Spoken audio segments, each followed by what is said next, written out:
¿Existe la filosofía latinoamericana? Un pensamiento periférico es un pensamiento situado. Europa se arroja sobre América Latina la herencia de los pueblos originarios, los proyectos de nación, el porqué de este pensamiento, el rechazo al colonialismo, la unión latinoamericana, la lucha de clases en Argentina, países subalternos, marginados, que no han participado de la centralidad de la historia. América Latina, filosofía y colonialismo. Encuentro 11. El marxismo en América Latina. 1. El problema colonial. 2. ¿Quién lamenta los estragos? 3. La trágica impotencia. 4. Las leyes de la historia y la necesariedad.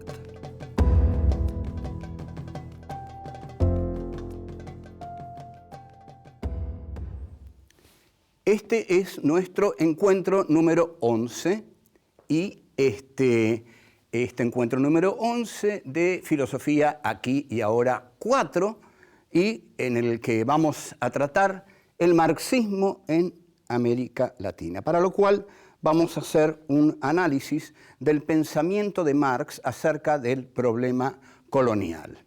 Voy a decir que Marx en realidad, en mi concepto, no se ha lucido en cuanto al análisis del problema colonial, pero estaba bastante condicionado por su formación hegeliana para no lucirse en esta cuestión, sino para entenderla más bien digamos, equivocadamente.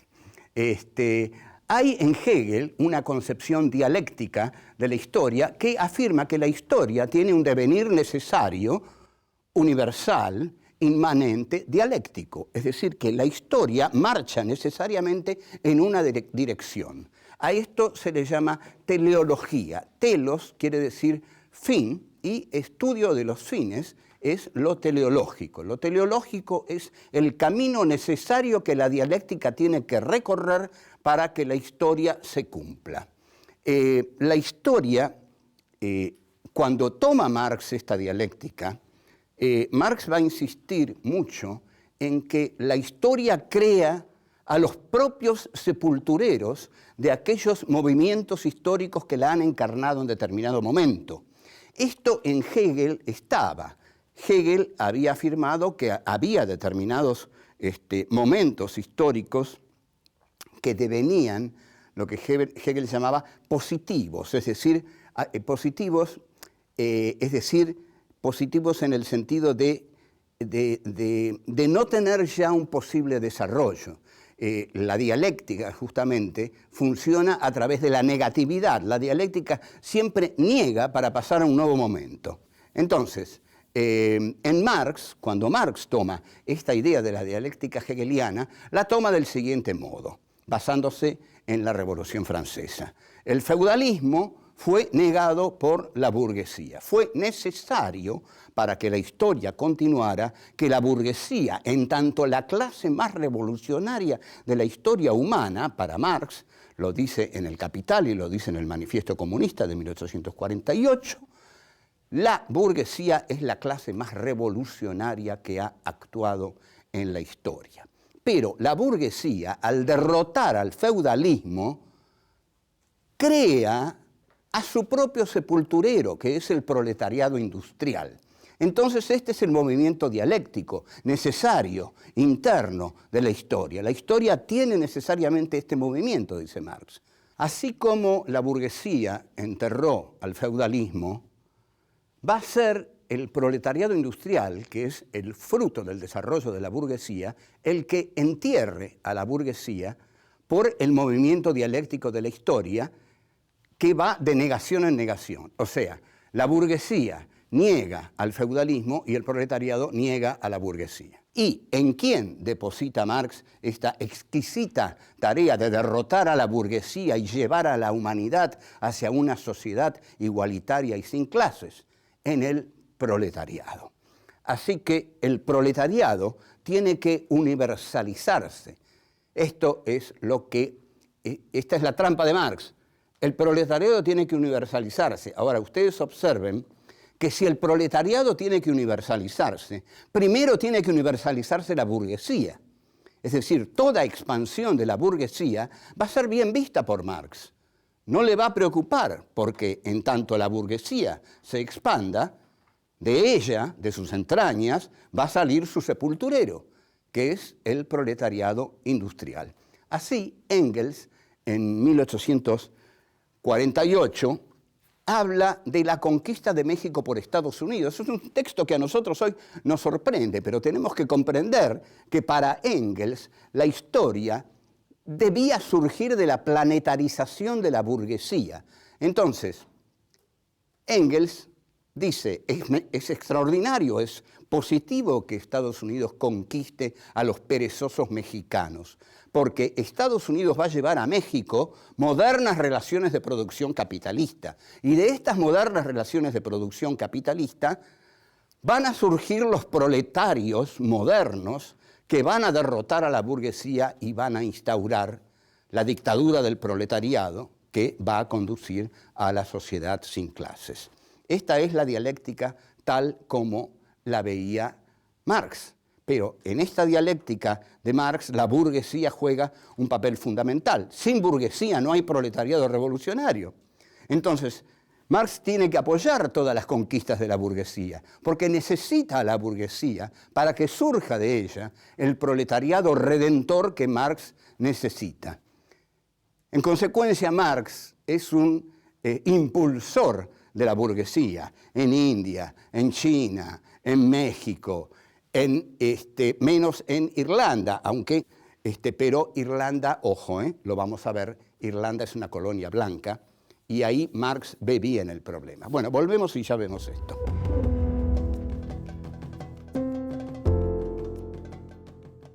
Es tan fuerte el pensamiento dialéctico de Marx que justifica hasta los horrores del progreso. Y ojo, el pensamiento colonial de Marx forma un corpus muy importante en su pensamiento. No son 2 o 3 artículos sueltos, pero cuando termina el artículo La dominación británica en la India, para justificar los estragos que Inglaterra ha hecho en la India, cita a Goethe, y el texto de Goethe es ¿quién lamenta los estragos si los frutos son placeres? No mató a miles de seres Tamerlán en su reinado.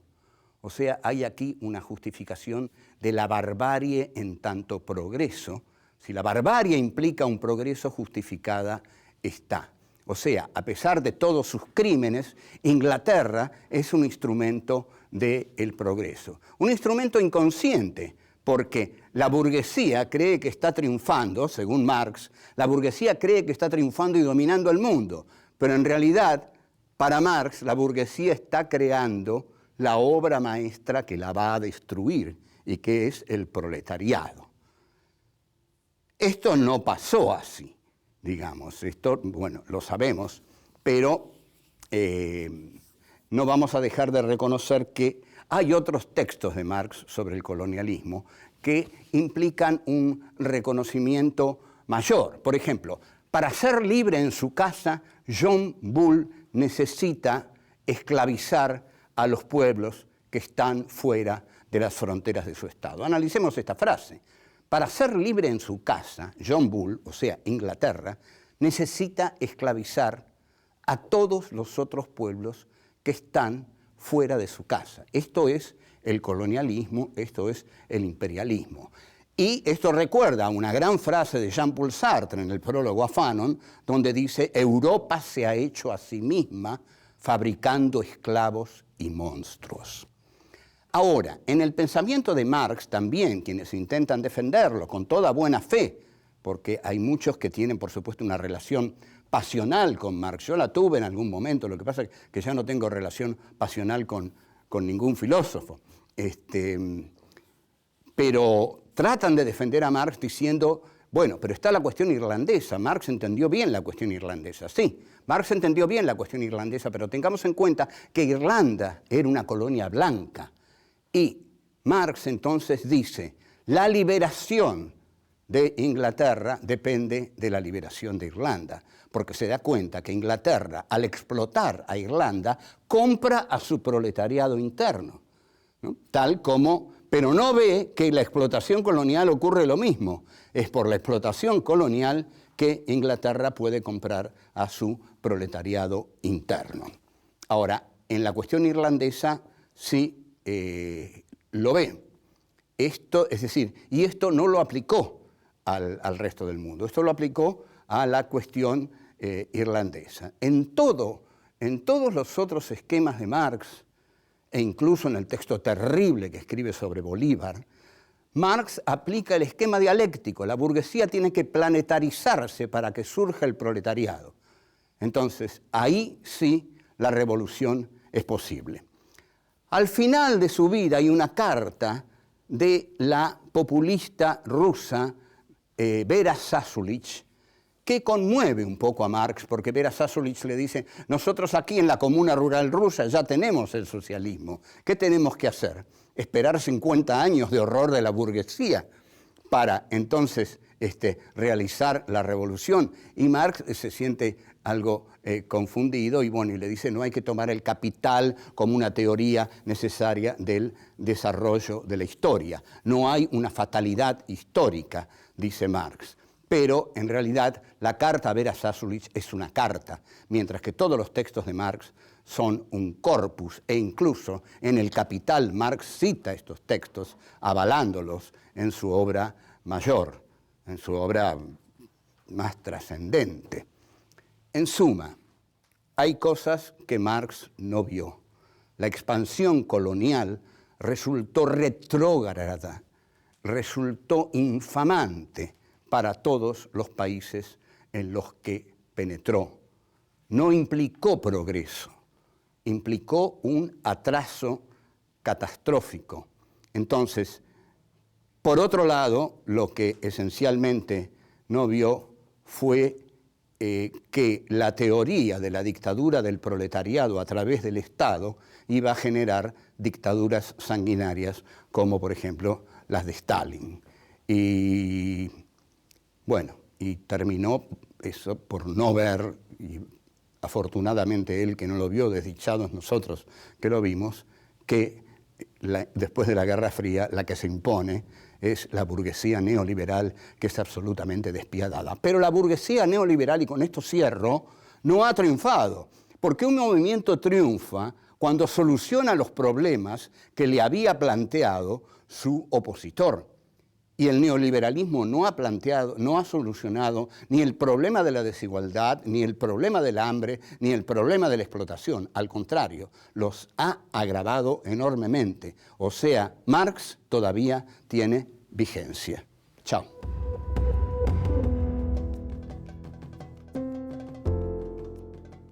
Contrariamente a José Carlos Mariátegui, de quien habíamos rescatado el nacionalismo, por supuesto, peruano, que late en las páginas de su libro Los 7 ensayos, los marxistas argentinos trasladan mecánicamente los esquemas de Marx, sobre todo los del Manifiesto Comunista, y bueno, y algunos otros, no tanto los del Capital, porque bueno, les costaba más leer el Capital, pero bueno, sí, algunos han leído el Capital, pero quien más inteligente ha sido, y que sin duda no le niego que haya leído el Capital, es en trasladar estos esquemas de Marx, fue Milcíades Peña, en una serie de libros que son muy valiosos, porque por algo uno ha polemizado con ellos, pero en Peña se da la perfecta traslación del pensamiento de Marx a la realidad argentina del siglo XIX. Esto se puede ver en un libro como La Era de Mitre, un muy buen libro de Milcíades Peña, uno esté o no de acuerdo, y donde Milcíades Peña dice que la única opción que tenía la Argentina era atraso con apoyo popular o progreso con oligarquía e imperialismo. Con oligarquía e imperialismo, el el avance, digamos, el progresismo, era inevitable, pero se hacía a expensas de recibir el capital británico. Hay una célebre frase de Mitre que dice: brindo por el capital británico y el esfuerzo argentino.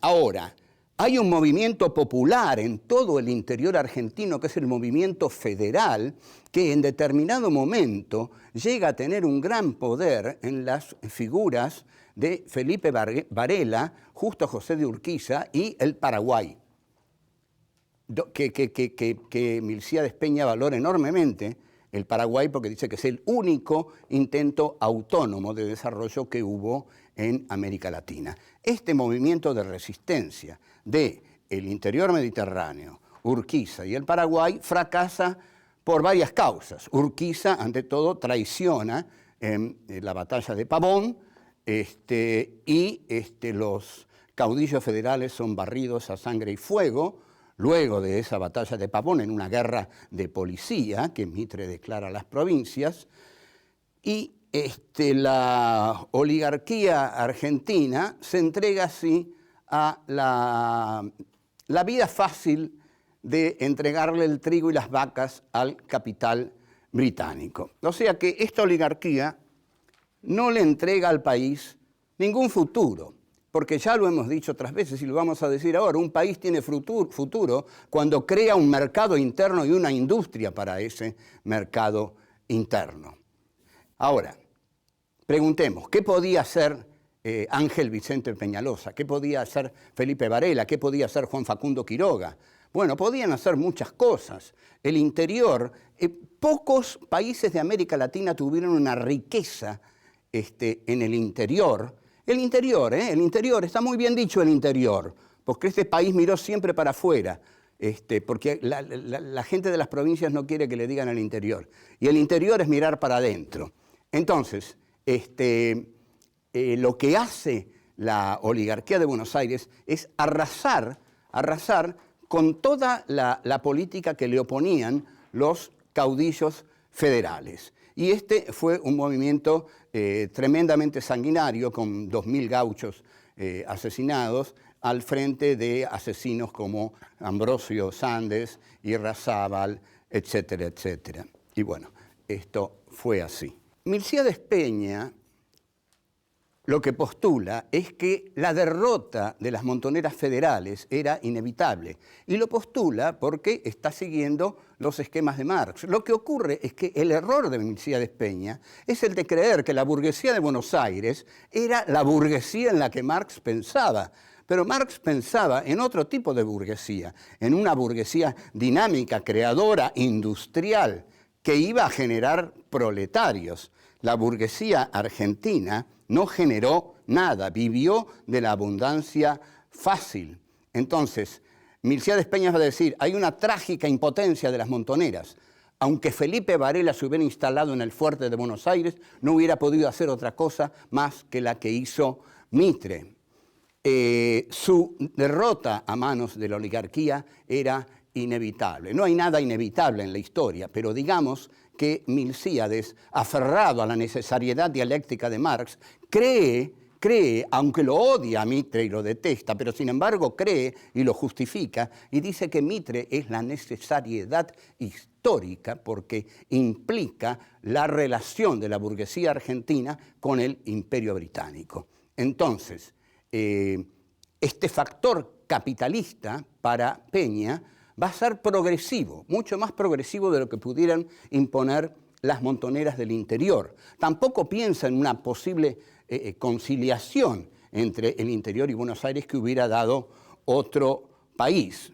Pero, sin embargo, Marx, habrá pensado Peña, habría aplaudido el arrasamiento de la barbarie gaucha a manos de la civilización de la élite cultural de Buenos Aires. No olvidemos que importan los estragos y los frutos son placeres. No mató a miles de seres Tamerlán en su reinado. No mató a miles de seres el general Mitre en su reinado, y Domingo Faustino Sarmiento, que en mi defensa dice: ahora verán ustedes al militar, al asesino. Estoy hablando, sin embargo, del gran autor de Facundo. Pero el gran autor de Facundo celebró que hayan puesto la cabeza de Ángel Vicente Peñalosa en una pica. Es decir, la crueldad de Buenos Aires en su campaña punitiva en el interior después de la batalla de Pavón fue escalofriante y el arrasamiento del Paraguay fue un genocidio, 600.000 muertos. Hasta luego.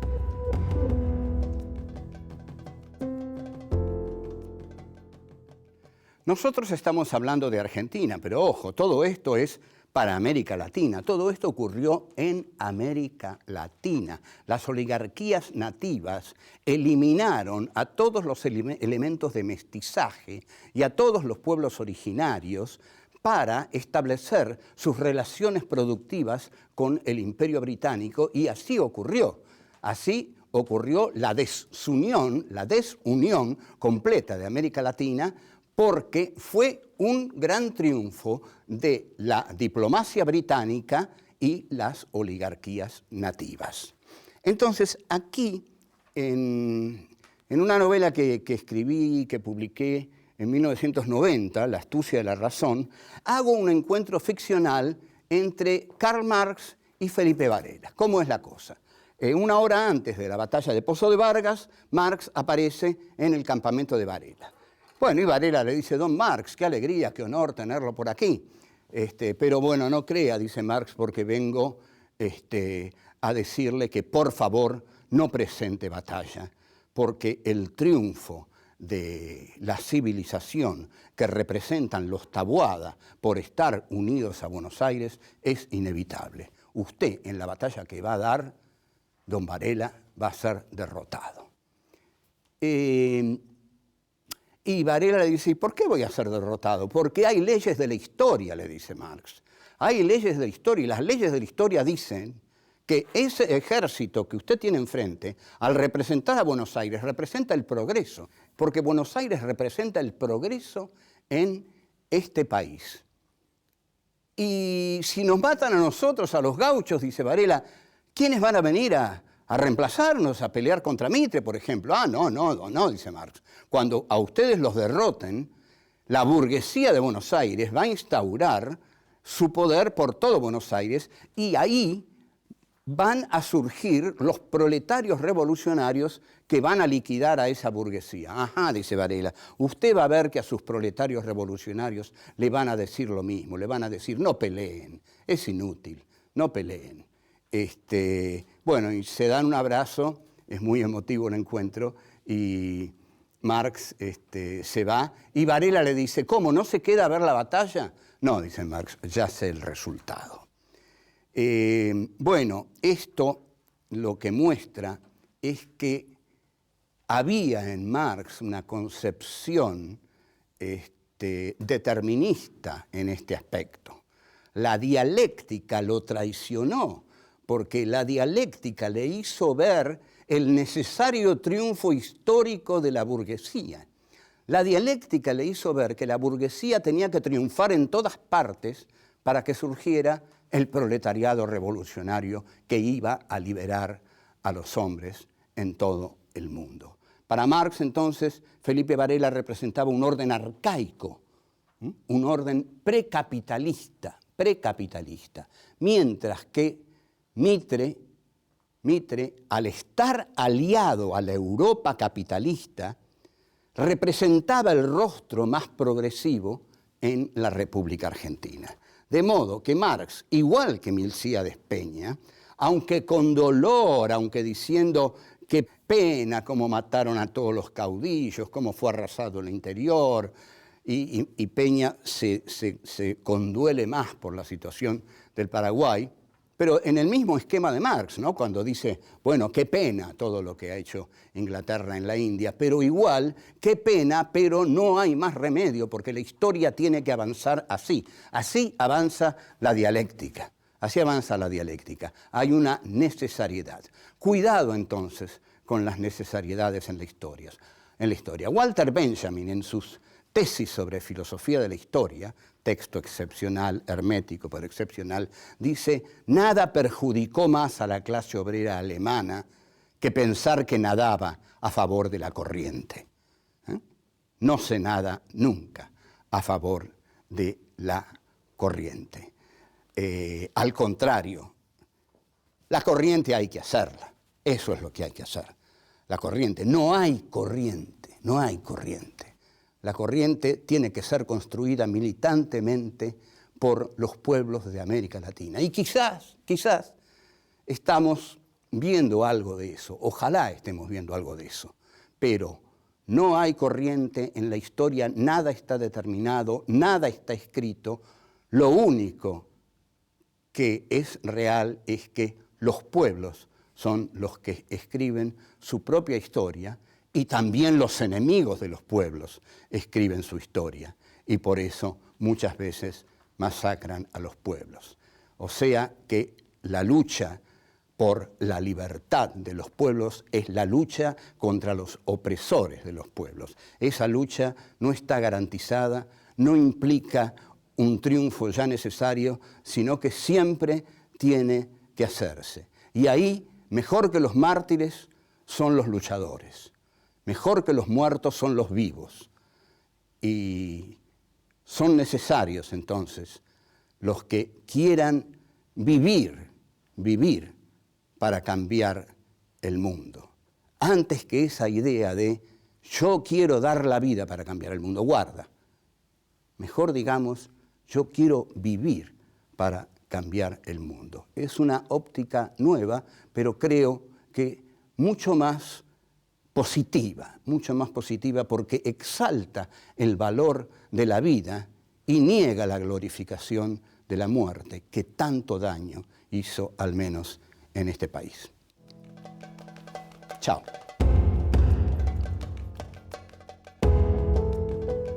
La expansión colonial resultó retrógrada, resultó infamante para todos los países en los que penetró. La burguesía argentina no generó nada, vivió de la abundancia fácil.